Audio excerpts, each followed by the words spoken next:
ఉమ్మడి రాజధానిగా హైదరాబాద్ను చేయాలంటూ వైసీపీ చేసిన వ్యాఖ్యలపై మంత్రి బొత్స సత్యనారాయణ స్పందించారు. 10 ఏళ్ల అవకాశం ఉన్నా కూడా కేసుల భయంతో చంద్రబాబు ఏపీకి వచ్చేశారని ఆరోపించారు. విభజన చట్టం ప్రకారం 10 ఏళ్లను ఏపీ, తెలంగాణ రాష్ట్రాలకు ఇచ్చారని, దానిని కొనసాగించడం అనేది తమ పార్టీ స్టాండ్ కాదని అంటున్నారు మంత్రి బొత్స.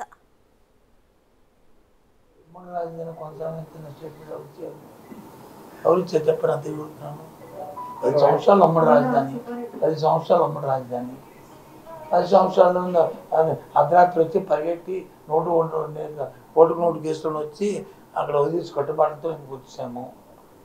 చేసిన దొంగ పనికి వచ్చేసాము. అందుకోసం కాదా అది?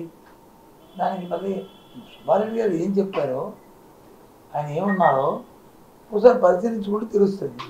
అంతేగాని అందులో పులి స్టాపుల్ని కామాలు తీసి ఎక్కడో మాటను పట్టుకుని దాన్ని వచ్చి అటు ఒక 10 వాక్యం ఇటు 10 వాక్యం చేర్చుకుంటారంటే ఎలాగవుతుంది?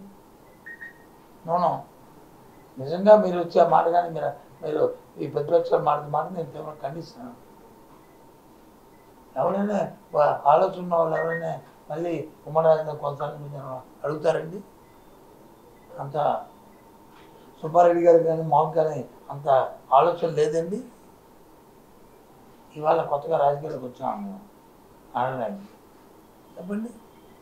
ఉమ్మడి రాజధాని 4 రోజులుగా కావాలని తమ ప్రభుత్వంపై ప్రతిపక్షాలు విమర్శలు చేస్తున్నాయని బొత్స సత్యనారాయణ ఫైర్ అయ్యారు. ఉమ్మడి రాజధాని కావాలని ఎవరు స్టేట్మెంట్ ఇచ్చారని ప్రశ్నించిన బొత్స, ఆ నేతల మాటలు వారి వ్యక్తిగతం కావచ్చని అభిప్రాయాన్ని వ్యక్తం చేశారు. మాట్లాడను ఆయన దాన్ని నేను అన్న మాటని వక్రీకరించారని నాకు చెప్పారు ఆయన. మళ్ళీ ఆయన వచ్చిండి మా పార్టీ ఇప్పుడు మీకు చెప్తున్నాను నేను, దయచేసి ప్లీజ్ మా పార్టీ స్టాండ్ అది కాదు.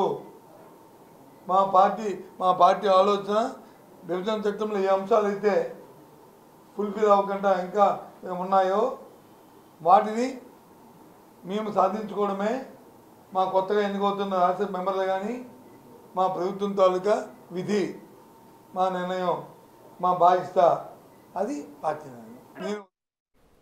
రాష్ట్ర ఆర్థిక పరిస్థితి సరిగ్గా లేకున్నా పేదలకు సంక్షేమ పథకాలు అందిస్తూ ప్రభుత్వం ముందుకు సాగుతుందని, ఈ నేపథ్యంలో లేనిపోని అంశాలను తీసుకువచ్చి తమను ఇబ్బంది పెట్టే చర్యలు మానుకోవాలని బొత్స సూచించారు. లోపాలు ఏమైనా ఉంటే చెప్పాలని, విద్య, వైద్యం, వ్యవసాయంలో వీలైనన్ని మార్పులు చేసేందుకు తాము సిద్ధంగా ఉన్నట్లు బొత్స చెప్పారు.